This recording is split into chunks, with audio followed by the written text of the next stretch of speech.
नमस्कारियन, कैसे हैं आप लोग। वेलकम अगेन एक न्यू इंटरेस्टिंग क्लास के लिए। अपनी फर्स्ट क्लास हुई थी चैप्टर नंबर 8 मोशन। मोशन में अपने कुछ पैरामीटर्स पढ़े थे, डिस्टेंस और डिस्प्लेसमेंट में डिफरेंस पढ़ रहे थे अपन। आपको अगर ये क्लास अटेंड करनी है तो आप फर्स्ट क्लास को जरूर अटेंड करें, अदरवाइज आपको कुछ भी समझ में नहीं आएगा। ठीक है, तो अपने पैरामीटर्स चल रहे थे डिस्टेंस और डिस्प्लेसमेंट, और इनके 3 डिफरेंस अपन पढ़ चुके थे जो, और उन पे प्रॉब्लम कर चुके हैं कि डिस्टेंस आपका क्या था। मैं थोड़ा सा रिवाइज कर देती हूँ, बाकी आपको समझ में तभी आएगा जब आप फर्स्ट क्लास अटेंड करेंगे। डिस्टेंस है आपका actual path covered by an object, और डिस्प्लेसमेंट आपका shortest path covered by an object. Okay, तो इन्हीं पे बेस्ड अपन प्रॉब्लम्स कर रहे थे, और दोनों ही की एक ही ऐसा यूनिट होती है, वो है मीटर। डिस्टेंस आपकी स्केलर क्वांटिटी है, डिस्प्लेसमेंट आपका वेक्टर क्वांटिटी है। ये डिफरेंस अपन पढ़ चुके थे। अब नेक्स्ट प्रॉब्लम करेंगे अपन। 3 प्रॉब्लम्स अपन ऑलरेडी कर चुके हैं। नेक्स्ट प्रॉब्लम है अपनी a person move from A to B. आपका पर्सन है जो कि ए टू बी मूव कर रहा है,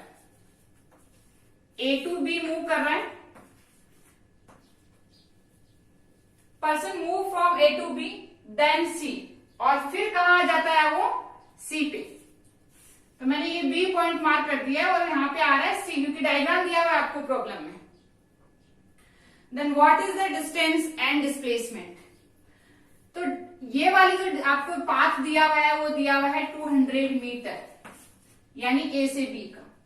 बी से सी दिया हुआ है आपको 60 मीटर, और पूछा है डिस्टेंस एंड डिस्प्लेसमेंट। तो फर्स्ट पैरामीटर आपका डिस्टेंस, उसको अपन कैलकुलेट करेंगे। तो डिस्टेंस क्या है? Actual path covered by an object. Distance क्या है? Actual path covered by an object. तो ऑब्जेक्ट कहां से कहां गया है? ए से बी और बी से सी। तो ए से बी गया तो डिस्टेंस इक्वल टू क्या हो जाएगा? ए बी प्लस बी से सी आया है तो बी सी। ए बी आपका कितना दिया हुआ है? 200 मीटर। बी सी आपका कितना दिया हुआ है? 60 मीटर। तो आंसर क्या आ गया आपका? 260 मीटर। ये आपकी डिस्टेंस आई है, क्योंकि डिस्टेंस की डेफिनेशन ही यही है कि actual path covered by an object, और ऑब्जेक्ट कहां से कहां गया है? ए से बी गया है और बी से सी आया है। तो एक्चुअल पाथ कवर किया है 260 मीटर का। ये आपकी आई है डिस्टेंस।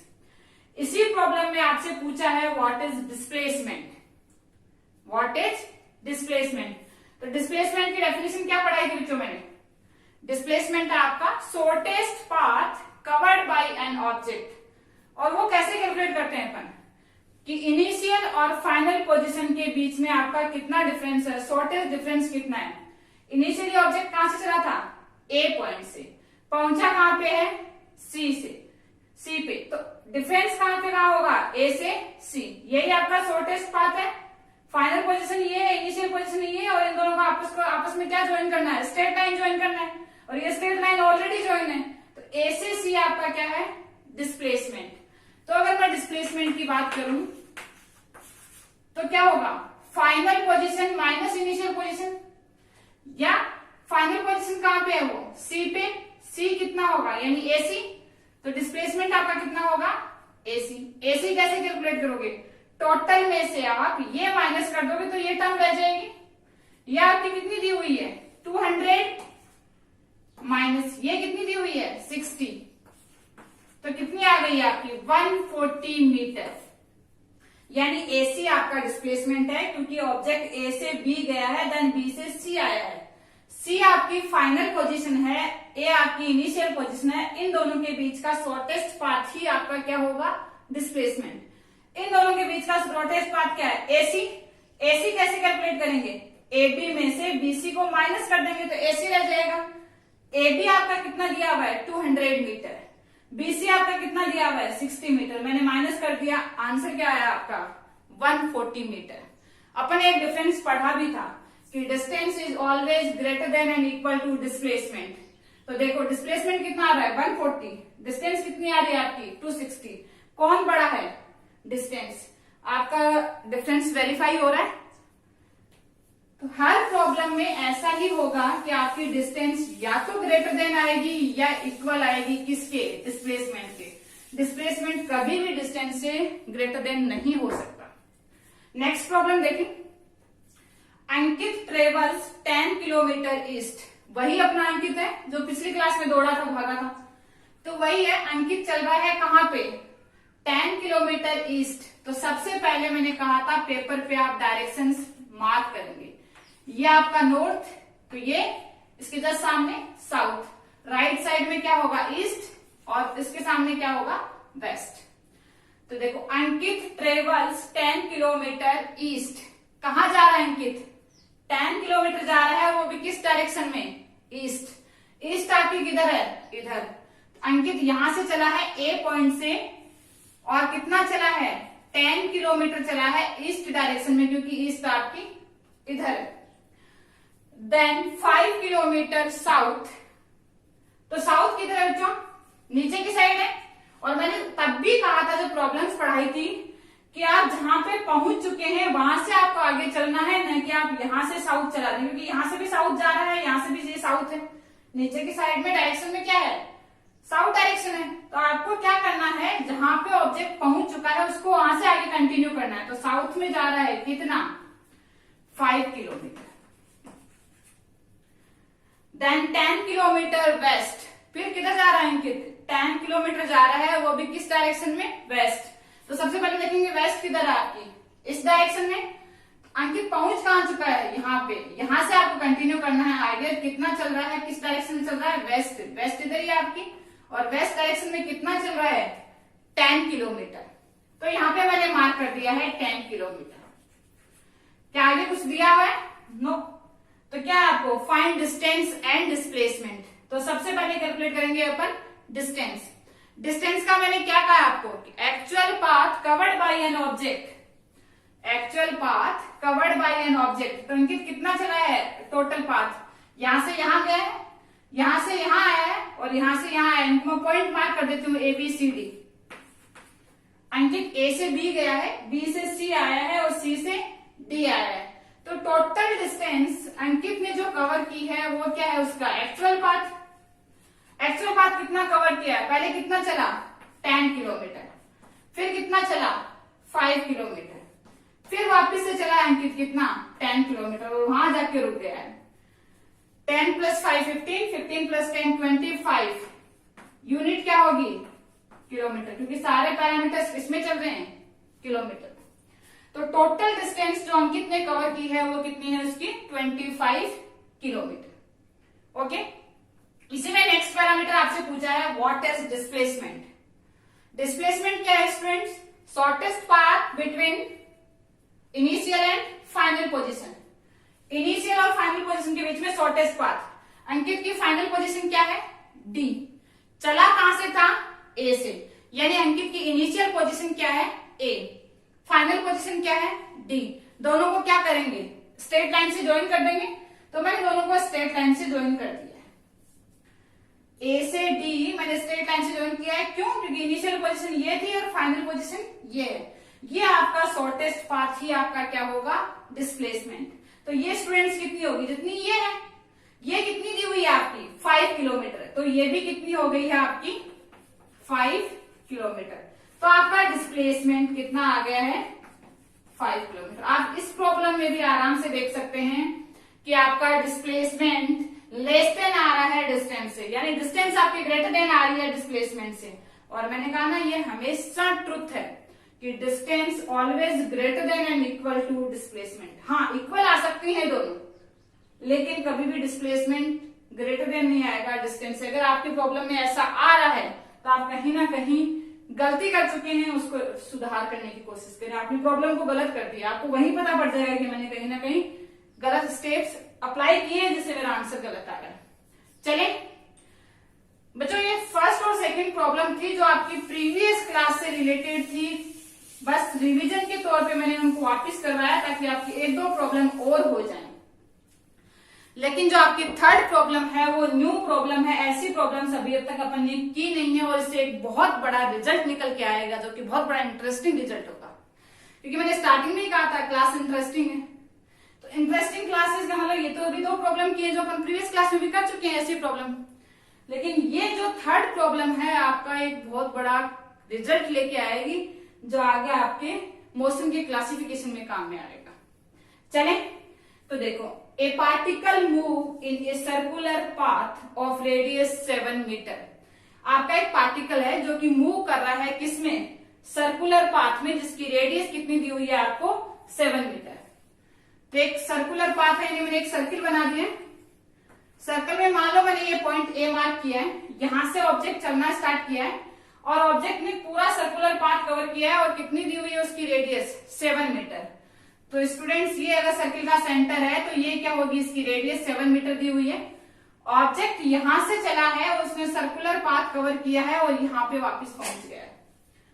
आपका ऑब्जेक्ट कौन दिया, पार्टिकल दिया है, पार्टिकल है जो कि मूव कर रहा है कहां से, ए पॉइंट से मूव कर रहा है और ए पे ही वापस लौट के आ रहा है और ऐसा सर्कुलर पाथ है जिसकी रेडियस कितनी दी हुई है आपको 7 मीटर। पूछा क्या है आपसे, find distance and displacement. What is distance and displacement. अगर मैं बात करूं डिस्टेंस की, फर्स्ट पैरामीटर कैलकुलेट कर रही हूं मैं पहले, डिस्टेंस। ऑब्जेक्ट चलना कहां से स्टार्ट हुआ है, पॉइंट ए से, वापस लौट के भी कहां आ रहा है, ए पे। टोटल पाथ जो कवर किया है वो उसने कितना कवर किया है, डिस्टेंस। टोटल पाथ जो कवर किया है वो तो उसकी डिस्टेंस है। टोटल पाथ उसने कितना कवर किया होगा, जितनी सर्कल की सर्कमफेरेंस है, और सर्कल की सर्कमफेरेंस कितनी होती है स्टूडेंट्स, 2 पाई r, और यही इसकी क्या होगी, डिस्टेंस। सर्कल की सर्कमफेरेंस ही इसकी डिस्टेंस होगी क्योंकि वो ऐसे ऐसे ऐसे ऐसे चला है और यहां पे पहुंच गया है। तो उसने कितना पाथ कवर किया है, जितनी सर्कल की सर्कमफेरेंस है, और सर्कल की सर्कमफेरेंस कितनी होती है, 2 पाई r। वैल्यू रखें 2, पाई की वैल्यू कितनी होती है 22/7। आर आपको दिया हुआ है, इस सर्कल की रेडियस दी हुई है 7। 7 से 7 मर गया, आंसर कितना आ गया 44। आंसर किस में चलेगा, मीटर। क्या ये डिस्टेंस आ गई, डिस्टेंस क्या है, actual path covered by an object. तो ऑब्जेक्ट यहां से चला है, उसने सर्कुलर पाथ कवर किया है और सर्कुलर पाथ है यानी उस सर्कल की रेट इसकी सर्कमफेरेंस पे चला, और सर्कमफेरेंस कितनी होती है सर्कल की, 2 पाई r। 2 मैंने एज इट इज रखा, पाई की वैल्यू होती है 22/7 और r आपको 7 मीटर रेडियस दी हुई है, मैंने 7 रखा है, 7 7 मर गया, आपका 44 मीटर आ गया। ये आपकी क्या आई है, डिस्टेंस। नेक्स्ट इसमें पैरामीटर पूछा है वो है आपका डिस्प्लेसमेंट। तो डिस्प्लेसमेंट क्या होता है कि आपका इनिशियल और फाइनल पोजीशन के बीच का शॉर्टेस्ट पाथ, इनिशियल और फाइनल पोजीशन के बीच का शॉर्टेस्ट पाथ। तो शॉर्टेस्ट पाथ कितना है, यहीं से चला है और यहीं आके रुक गया है, तो उसका इनिशियल और फाइनल पॉइंट क्या है, सेम पॉइंट नहीं है क्या।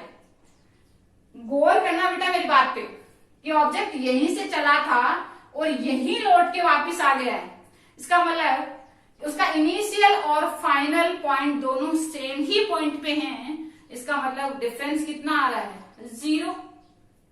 तो डिफरेंस 0 आ रहा है, इसका मतलब डिस्प्लेसमेंट क्या हो गया, 0 मीटर। डिस्प्लेसमेंट कितना हो गया, 0 मीटर, क्योंकि इनिशियल और फाइनल पोजीशन सेम ही है। जैसे फॉर एग्जाम्पल आप सुबह सुबह संस्कार स्कूल के लिए निकलते हो, स्कूल आते हो, वापस घर चले जाते हो, जब आपकी क्लासेज ओवर होती हैं, आप छुट्टी के बाद घर चले जाते हो। तो आपसे अगर किसी ने पूछा कि आपने कितना डिस्टेंस कवर किया है, तो आपने डिस्टेंस कितनी कवर की है, जितनी भी आपके घर से स्कूल जाते हैं, मान लो फॉर एग्जाम्पल वो 5 किलोमीटर है, तो 5 किलोमीटर आप गए हो, 5 किलोमीटर आप लौट के आए हो, तो आपने डिस्टेंस कवर की है 10 किलोमीटर। लेकिन आपने डिस्प्लेसमेंट कितना कवर किया है, 0। आप घर से ही निकले थे और लौट के भी कहाँ आ गए हो, घर पे। तो यही है, ये यहीं से निकला था पार्टिकल और यहीं पे आके रुक गया, ऑब्जेक्ट यहीं से चला था और यहीं आके रुक गया। तो इनिशियल और फाइनल पॉइंट को अपन स्ट्रेट लाइन से ज्वाइन करेंगे तो सेम ही पॉइंट है, तो डिफरेंस कितने का आ रहा है, 0। तो डिस्प्लेसमेंट जीरो हो सकता है। मैंने कहा था ना, एक बहुत बड़ा रिजल्ट निकल के आएगा इस प्रॉब्लम से। तो डिस्प्लेसमेंट आपका जीरो हो सकता है, लेकिन डिस्टेंस नेवर बी जीरो अगर आपका ऑब्जेक्ट मूव कर रहा है। टर्म्स और कंडीशन अप्लाई है कि आपका ऑब्जेक्ट है वो मोशन कर रहा है, पार्टिकल ने मूव किया है यानी मोशन है उसका, उसने अपनी पोजीशन चेंज की है, लेकिन उसका डिस्प्लेसमेंट फिर भी जीरो आ रहा है क्योंकि वो घूम के वहीं आ गया, उसकी इनिशियल और फाइनल पोजीशन सेम पॉइंट पे है। तो डिस्प्लेसमेंट जीरो हो सकता है लेकिन डिस्टेंस नेवर बी जीरो। क्या ये मेरी बात समझ में आई कि फोर्थ नंबर का डिफरेंस है आपका डिस्टेंस और डिस्प्लेसमेंट में, वो आपकी थर्ड प्रॉब्लम से निकल के आया कि डिस्प्लेसमेंट जीरो हो सकता है लेकिन डिस्टेंस जीरो नहीं होगी अगर एक ऑब्जेक्ट मूव कर रहा है। ओके, और इन्हीं के बेसिस पे अपन टाइप्स ऑफ मोशन की बात करेंगे, क्योंकि मैंने स्टार्टिंग में ही कहा था कि मैं मोशन के टाइप्स नहीं पढ़ाने वाली हूं। पहले अपन कुछ बातों को डिस्कस करेंगे, उसके बाद अपन टाइप्स ऑफ मोशन पे आएंगे। तो यहाँ पे आपको आसानी से समझ में आ जाएंगे कि टाइप्स ऑफ मोशन क्या है। अगर आपने इस प्रॉब्लम में देखा हो तो ऑब्जेक्ट स्ट्रेट लाइन मूव कर रहा है, ए से बी गया है, बी से सी आया है। ऑब्जेक्ट ए से बी गया है, बी से सी आया है, स्ट्रेट लाइन में मूव कर रहा है। तो अगर ऑब्जेक्ट किसी स्ट्रेट लाइन में मूव करता है तो उसका मोशन कैसा होगा? Rectilinear motion. तो फर्स्ट टाइप का मोशन हो गया आपका रेक्टिलिनियर मोशन, अगर ऑब्जेक्ट स्ट्रेट लाइन में मूव कर रहा है। अगर मैं थर्ड प्रॉब्लम की बात करती हूं तो ऑब्जेक्ट आपका कैसा मूव कर रहा है? Circular path. तो ऐसे सर्कुलर पाथ वाले सर्कुलर पाथ पे अगर कोई ऑब्जेक्ट आपका मूव करता है तो उसको बोलेंगे सर्कुलर मोशन। फॉर एग्जाम्पल, जैसे मैं अभी ऐसे चल रही हूं, सीधी लाइन में चल रही हूं, तो मैं कैसा मोशन कर रही हूं? Rectilinear motion. आप अगर अपने साइकिल के टायर पे उसके सरकमफेरेंस पे चल रहे हैं, साइकिल का टायर है घर पे, उसके आप सरकमफेरेंस पे चल रहे हैं, तो आप कैसा मोशन कर रहे हैं? Circular motion. क्या मेरी बात समझ में आ रही? टू टाइप के मोशन में बता चुकी हूँ। स्ट्रेट लाइन मोशन है तो यानी रेक्टिलिनियर मोशन। अगर आप सर्कुलर पाथ में मूव कर रहा है कोई ऑब्जेक्ट तो वो कैसा होगा? Circular motion. एक थर्ड टाइप का मोशन है कि आपका कोई ऑब्जेक्ट, अगर आपका ऑब्जेक्ट कर्वलिनियर मोशन कर रहा है, कैसा? कर्वलिनियर। कर्वलिनियर का मतलब होता है, मान लो जैसे कोई भी कर्व पाथ ऐसे चल के आ गया यहाँ तक, यहां से चला था और यहाँ पे पहुंच गया। कर्वलिनियर मोशन, कोई कर्व बना रहा है, शेप बन रही है, तो कर्वलिनियर मोशन करेगा, उसको बोलेंगे प्रोजेक्टाइल मोशन। वो आपका क्या होगा? Projectile motion. जैसे फॉर एग्जाम्पल प्रोजेक्टाइल मोशन सबने देखा है, स्पेशली बॉयज ने तो जरूर देखा होगा। क्रिकेट सबका फेवरेट मैच है। अच्छा, बॉल क्या होगी? बैट के प्रेशर पे आएगी, तो बैट से जैसे ही बॉल उछल के जाएगी, बॉल कोई कर्व पाथ कवर करके जाएगी और वापस नीचे आएगी। तो बॉल ने जो पाथ मूव किया है, बॉल जैसे आपकी चली है, बैट से टकराई है बॉल और बॉल पाथ कवर करके आई है, तो जो कर्वलिनियर पाथ जो बॉल ने बनाया है वो आपका प्रोजेक्टाइल मोशन का एक बहुत बड़ा एग्जाम्पल है। तो क्या थर्ड टाइप का मोशन समझ में आ गया? थ्री टाइप के मोशन की बात की है मैंने। रेक्टिलिनियर मोशन यानी straight line path, circular motion यानी सर्कुलर पाथ, और थर्ड टाइप का है अगर कर्वलिनियर पाथ तो वो है आपका प्रोजेक्टाइल मोशन। क्या बातें समझ में आ गई है यहां तक? एक फोर्थ टाइप का मोशन और लिखा हुआ है आपके एनसीईआरटी में, जिसकी प्रॉब्लम्स अपने एग्जाम बुक में नहीं है। आप जैसे 11th स्टैंडर्ड में आओगे उसकी प्रॉब्लम्स पढ़ोगे, लेकिन वो एक वर्ड लिखा हुआ है, आपको दिक्कत करेगा कि मैम ये है क्या। वो है आपका पीरियोडिक मोशन। और पीरियोडिक मोशन का मतलब होता है कोई ऑब्जेक्ट अपने पाथ को किसी पर्टिकुलर टाइम के बाद में रिपीट करता हो। कोई ऑब्जेक्ट अपने पाथ को किसी पर्टिकुलर टाइम के बाद में रिपीट करता हो तो वो कैसा है? Periodic motion. जैसे फॉर एग्जांपल आपने वॉल वॉच देखी हुई है, घर में लगी हुई होगी वॉल वॉच, उसमें जो पेंडुलम होता है, पेंडुलम ऐसे लगा हुआ है, ये पेंडुलम आपका पाथ ऐसे ऐसे कवर करता है, यानी ये सेम ही पाथ को रिपीट कर रहा है लेकिन पर्टिकुलर टाइम पीरियड के बाद में, यानी अपने ही पाथ को रिपीट करना किसी टाइम इंटरवल में, वो क्या है? आपका पीरियोडिक मोशन। और इसका एग्जांपल है आपका पेंडुलम। ओके स्टूडेंट्स, कोई डाउट है तो आप मुझसे पूछ सकते हैं। नोट्स आपको जल्दी ही मिल जाएंगे, स्कूल आपको नोट्स प्रोवाइड कर देगा आपकी ऐप पे, आपको जल्दी ही नोट्स मिलेंगे। लेकिन आप क्लासेज को मिस ना करें, आप कंटिन्यू क्लासेज अटेंड करें, तभी जाके आपको चैप्टर समझ में आएगा। तो आपने एक भी क्लास मिस कर दी है, आपको चैप्टर समझ में नहीं आएगा। आप क्लासेज को सीरियस लें और अपनी स्टडी को कंटिन्यू रखें। Thank you students, bye bye.